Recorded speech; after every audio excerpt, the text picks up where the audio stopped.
I don't want to be involved in conspiracy theories. There are lots of them. They can go on. We can speculate on that forever. What we really need to know is how those buildings came down. World Trade Center 7 collapsed because of fires fueled by office furnishings.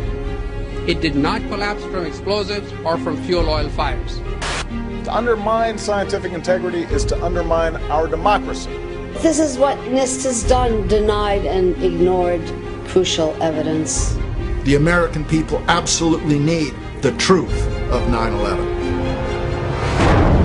More than 1,500 architects and engineers and 12,000 others, including many scientists, have signed the petition calling for a scientific investigation of the destruction of the Twin Towers and World Trade Center Building 7. The report, issued by the National Institute of Standards and Technology, referred to as NIST, was not valid science.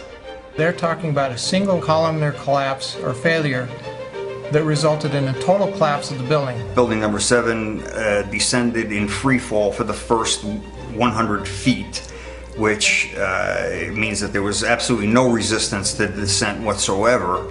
So all of the columns really needed to be severed at the same time.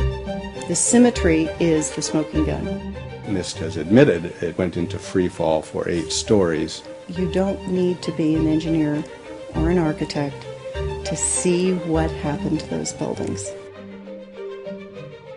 Dus dit is controlled demolition. Zeker weten. Zeker weten. What I saw, it was a classic implosion. The center of the core, the penthouse area, starts to move first, and then the building follows along with it. NIST excluded the document from FEMA in Appendix C that documented the evidence of melting steel. In an office fire, you cannot generate enough heat to melt steel. There were these iron microspheres present in all of the dust samples. They needed to have been formed in extremely high temperatures. All the characteristics of the microspheres, along with what I see in the attack of the beams that were actually found, tell me that thermite was involved in melting those steel beams. In the dust, what we have found is a modern version of thermite, which we call nanothermite.